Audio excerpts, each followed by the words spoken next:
Évidemment que c'est pourri d'être une femme. C'est pas nul, mais c'est pourri. Être un homme aussi, hein, c'est pourri, mais pas pareil. Être une femme, c'est comme être un homme, mais en plus pourri. Très jeune, tu vas réaliser que être une fille, c'est un truc spécial. Bah non, tu peux pas jouer au foot avec nous, c'est pas un sport de filles. Parce que la balle, vous shootez dedans avec le pénis. Ah, mais ça doit faire hyper mal.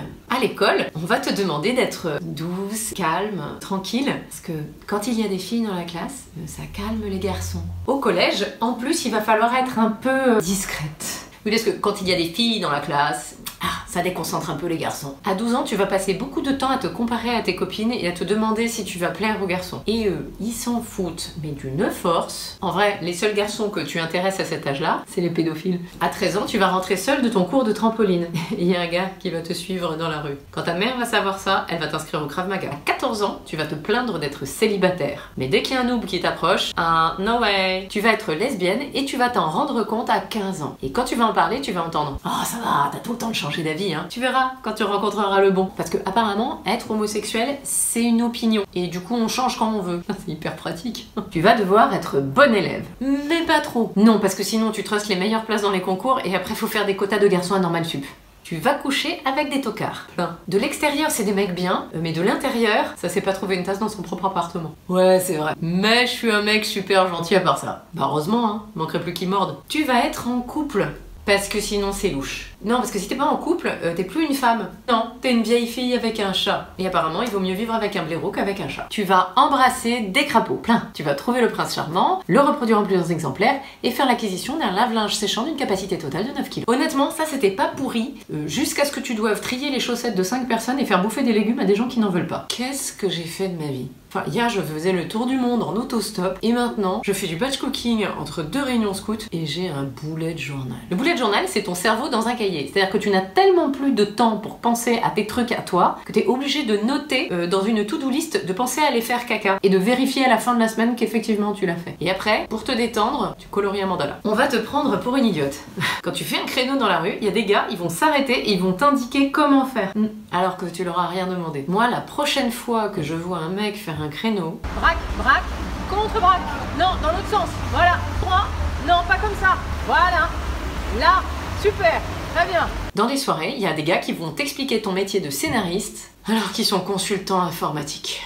Tu vas passer un temps fou à choisir comment t'habiller. Mais t'es pas par coquetterie. Alors, ça, non, ça va pas. Ça, c'est pas une tenue républicaine. Ça fait prude. Ça fait pute. Ah non, ça va pas, je prends le métro. Quelqu'un a une chasuble? Non, ça fait moche.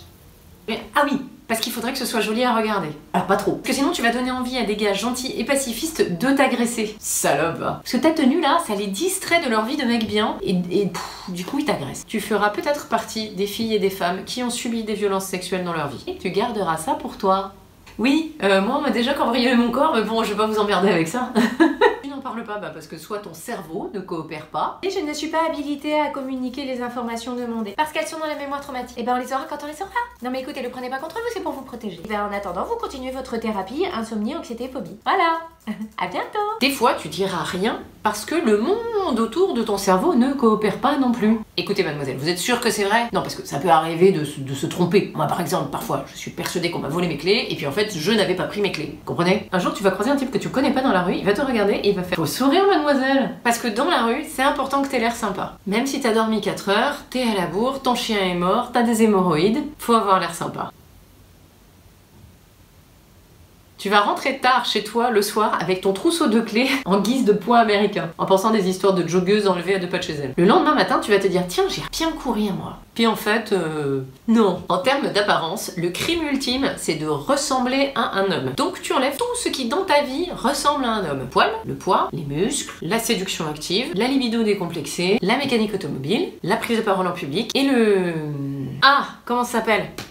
Le pouvoir. Mais en échange, tu vas avoir le droit d'ajouter à ta vie tout un tas de trucs que les hommes n'ont pas le droit d'avoir. Le mascara, les talons hauts, les cheveux longs, le déodorant pour la chatte et la gentillesse. Tu vas te faire une coupe courte et le monde entier va venir te dire: mais c'est dommage quoi, parce que les cheveux longs, mais c'est tellement plus féminin. Ok, donc moins de cheveux égale moins d'œstrogène. Du coup, si je veux avoir les cheveux courts, je prends rendez-vous avec qui en premier, moi? Mon coiffeur ou ma gynéco? Tu vas faire carrière, mais pas trop. Oh là là, c'est un cliché ça. Moi j'ai jamais eu de problème de carrière parce que j'étais t'es une femme. Jusqu'au jour où tu découvres que tu es payé 15% de moins qu'un collègue qui a moins d'expérience que toi. Tu vas en parler à ton collègue. Il va te dire oui, mais aussi il faut demander, moi j'ai demandé. Tu vas demander. Et on va te dire non. Parce qu'en fait, quand tu demandes, t'es agressive. Si, vous êtes agressive. Non, mais oui, il faut demander. Mais faut être sympa. Tu vas choisir de rester à la maison pour t'occuper de tes enfants, de ton conjoint, de tes parents, de ses parents, des associations de quartier, de la copropriété, du secours populaire, gamin de la voisine qui galère. Et quand tu vas commencer à le dire dans un dîner, oui, en fait, moi j'ai choisi de rester à la maison. Tu vas devenir la femme invisible. Heureusement que t'es sympa, hein. Tu vas aimer le sexe, mais tu vas pas le dire. Tu vas en faire, mais tu vas pas le dire.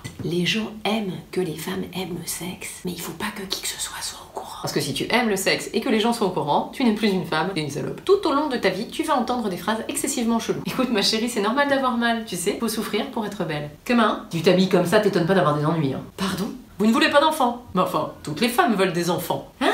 Vous voulez des enfants? D'accord. Non, bah va falloir penser à maigrir avant, hein? Hein? Pourquoi vous ne le voulez pas, cet enfant? Écoutez son petit cœur, là. Vous êtes sûr pour l'IVG? 2020, quoi. Tu vas courir tous les services d'urgence de ta ville et sa périphérie parce que tu as mal au ventre. À chaque fois, tu vas pouvoir arrêter 2 heures et systématiquement, la réponse qu'on te fera, c'est: vous avez mal au ventre? Bah, vous êtes trop stressé, hein? Faut vous détendre, ma petite dame. En fait, c'était ta vésicule biliaire sur le point d'exploser depuis 4 ans. On va te poser des questions sans arrêt. C'est à droite l'eau chaude? Votre bouchon muqueux, il est déjà tombé? Bonjour madame, vous êtes ouverte à combien? Maman, mais pourquoi t'es enfermée dans les toilettes? Et alors tout ça c'est bien pourri, mais alors c'est pourri fois 1000 si t'es noire, arabe, juive, musulmane, asiatique, sexisme plus racisme, c'est même plus pourri en fait, il y a putréfaction. Et c'est pourri encore fois 1000 si tu es pauvre. C'est de la décomposition. Quand tu vas parler de tout ça en public, t'as toujours un gars qui va débarquer pour faire oui, mais nous aussi, on souffre. Et tu vas arrêter de te plaindre pour le réconforter. Parce que merde, sois sympa. Qui sait déjà qu'elle est trop émotive? Et tu as aussi tout un tas de femmes qui vont te dire: ah, moi l'égalité homme-femme, je suis hyper pour. C'est juste que moi, tu vois, je suis pas féministe, quoi. Ah non, mais moi je suis pas en guerre contre les hommes. Ah, mais moi non plus, je suis pas en guerre contre les hommes, hein. Non, je les adore même un peu trop. Je suis en guerre contre le patriarcat. C'est la philosophie du truc. Et le problème, c'est que parmi les pratiquants, il n'y a pas que des hommes, malheureusement. Et tu sais quoi? Être une femme, c'est pourri. Mais ça rend sacrément courageuse, inventive et solidaire. Allez, force ça.